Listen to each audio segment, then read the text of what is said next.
As humans, we can consciously decide our life's purpose and strive to attain it. Yet, most people never ponder about their ultimate goal. They meander purposelessly through life without a clear direction. This leads us to the golden question.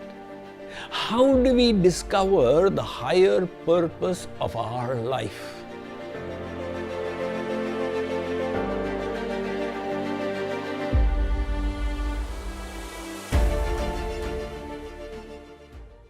Amongst the 8.4 million species of life forms, human life is special in two particular ways.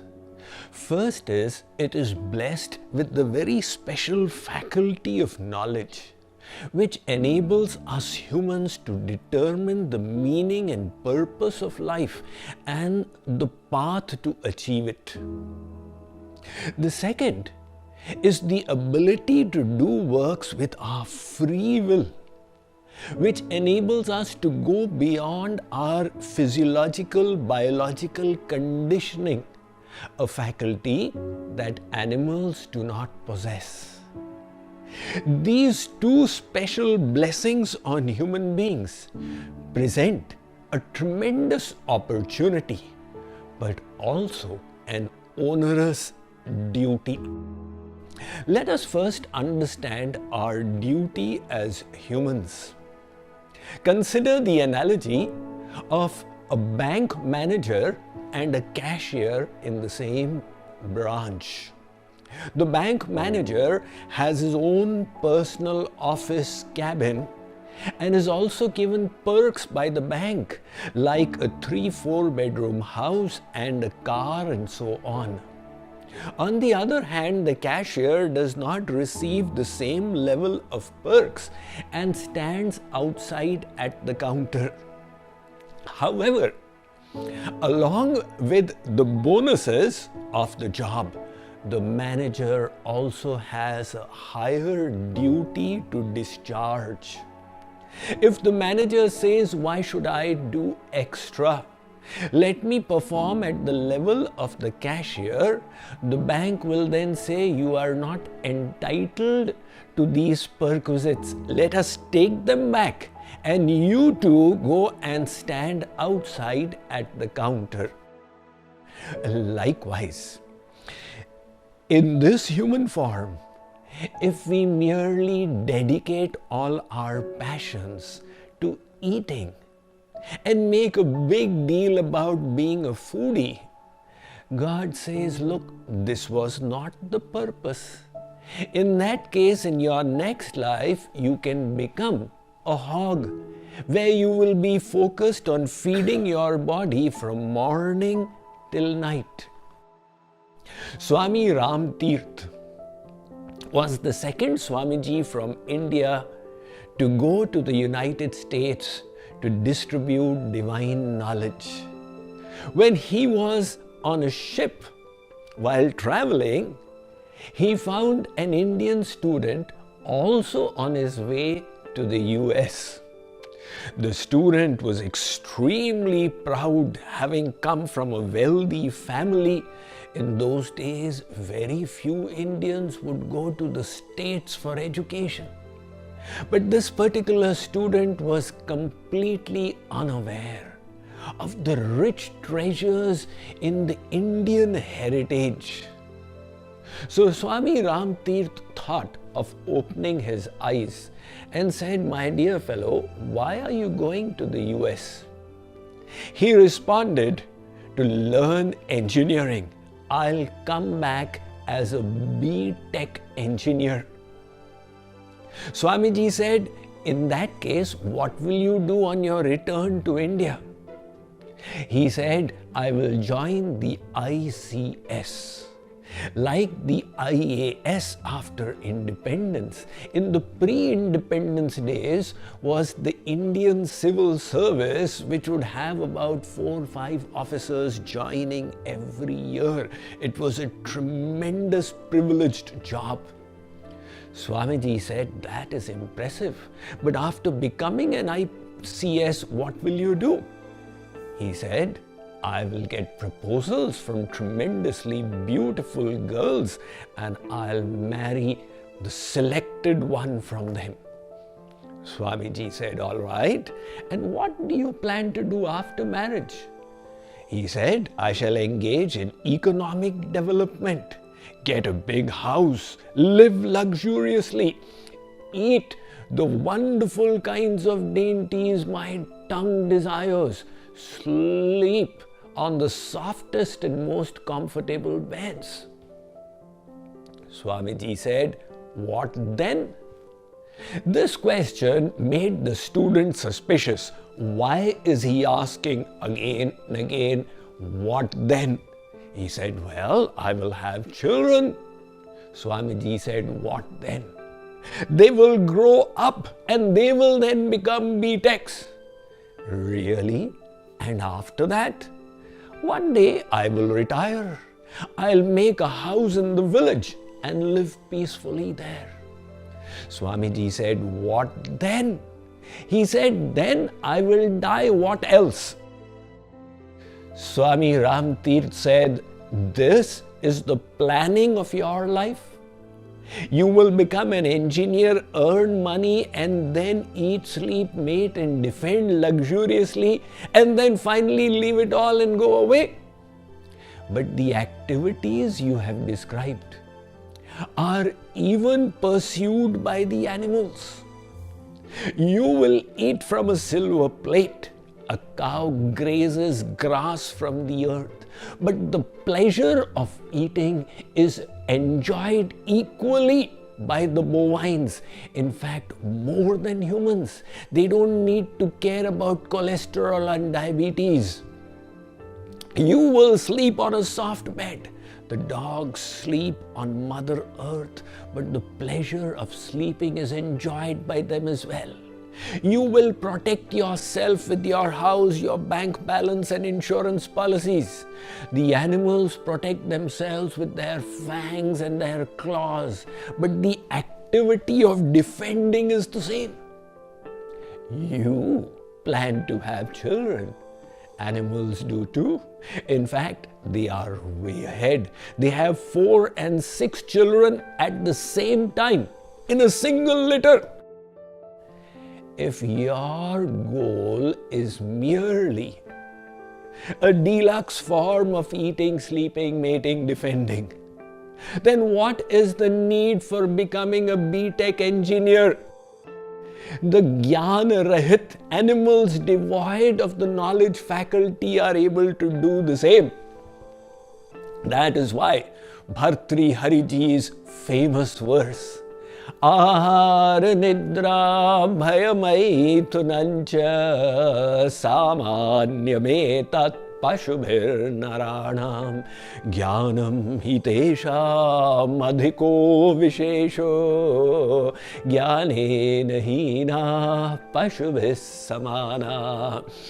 If we limit our life to eating, sleeping, mating, defending, we are then not justifying the faculty of knowledge that we have received from our Supreme Father.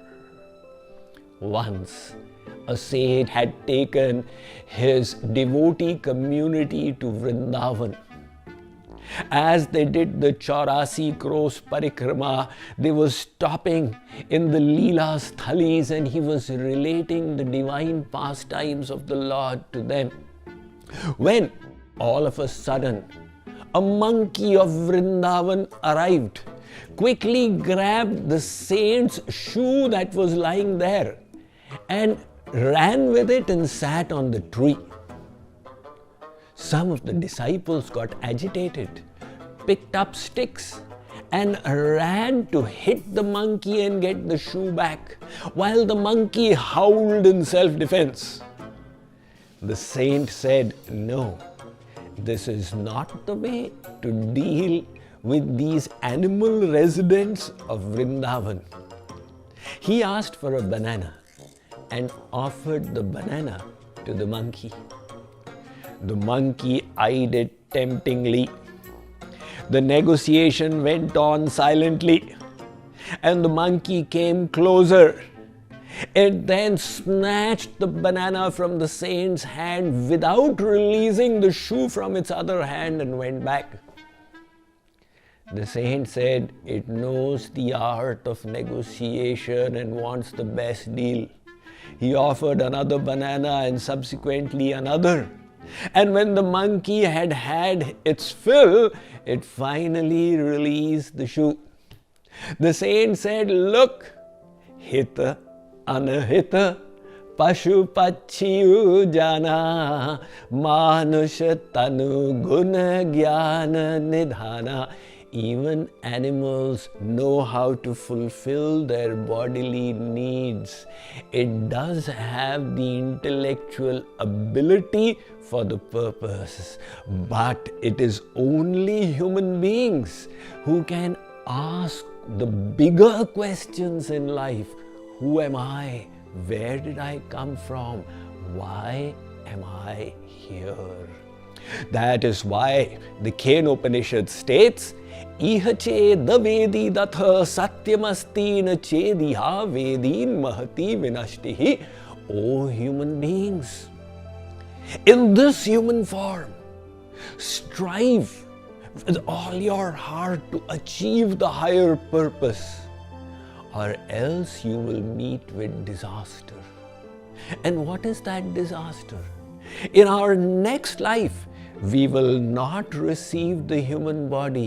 We will be pushed into the lower species. So let's read about the purpose and goal of life from my latest book, Spiritual Secrets from Hinduism. Determine your highest purpose. As humans, we can consciously decide our life's purpose and strive to attain it. Yet, most people never ponder about their ultimate goal. They meander purposelessly through life without a clear direction. A traveler asked a bystander, "Am I on the right path?" The bystander responded, "Where do you wish to go?"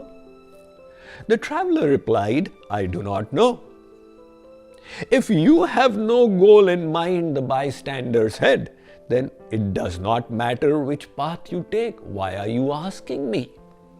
Similarly, many people flounder aimlessly through life, from childhood to youth to old age, confused about their purpose. For a successful life, however, it is important to think deeply about one's ultimate goal. What is it that we are looking for? What is the underlying aspiration that drives us all? A 20-year study was conducted at the Yale University, where graduates from a particular class were interviewed, and it was discovered that 3% of them had written down their goals in life, be it to be the president, or a successful actor, or a famous novelist, and so on. While 97% of them had not crystallized their goals.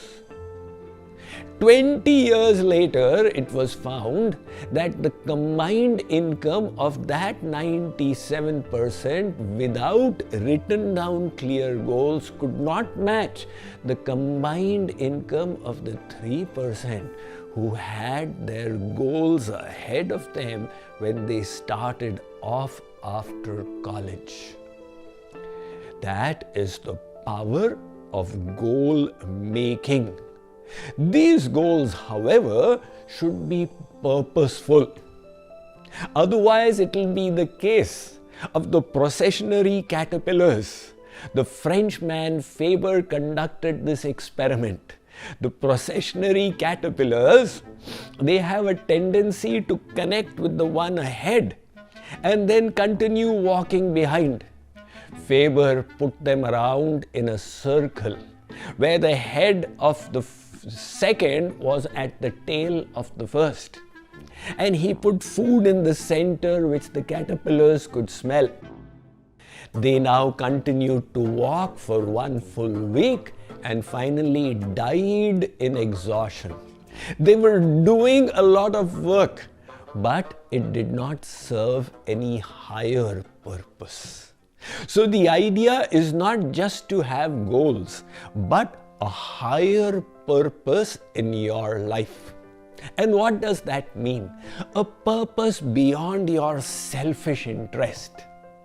When we believe in something higher than us and dedicate our energies towards that higher purpose, it provides us with a fulfillment, an inner joy, a sense of accomplishment that money, wealth, and fame can never provide. In fact, scientific studies have revealed that those with a higher purpose live far longer and healthier lives. These studies were conducted in the 5 blue zones of the world, 5 regions with the highest number of centenarians. One of them, Okinawa. Scientists saw that these centenarians as well, when they woke up every morning, they had a clear sense of purpose of why they were alive. And because of the social values of that community, they felt that they were meaningful, contributing members of that society. Studies at Harvard in the year 2006 and again in 2008 revealed that those seniors who have a sense of purpose, they are able to push back the aging phenomenon. The parameters of aging are grip strength reduces, people start walking more slowly, the short-term and long-term memory decreases, cognitive abilities decrease. And these studies conducted at Harvard showed that those seniors who had a sense of higher purpose that they truly believed and exerted themselves towards were aging much slowly. This leads us to the golden question. How do we discover the higher purpose of our life? Well, for some people, adversity drives them to think about life more deeply and arrive at the real deeper purpose beyond earning money, fame, and power. In other cases, when they see adversity befalling others, it transforms them into philosophers. This is what happened in the case of Ashok. King Ashok 2000 years ago engaged in a most gory war with the Kalinga army in Utkal, today's Odisha. And later, when he arrived at the battlefield and discovered 100,000 dead bodies there, he was moved to tremendous lamentation, and he discovered his purpose in promoting ahimsa, a non-violent kingdom, and the Buddhist philosophy. For most people, the sense of purpose can be discovered by arousing our curiosity towards the bigger questions in life. Who am I? Why was this world created? Who created it? Why did that creator send me here? And finally, what is my purpose here? When this curiosity arises, you then start reading the sacred texts, the Vedic scriptures. And from there you discover ultimately behind our every aspiration is the yearning for happiness. And this is explained because we are fragments of the ocean of happiness. And hence, the fulfillment I am seeking will be achieved in attaining God realization. That then is my highest purpose, to know and to attain the absolute truth.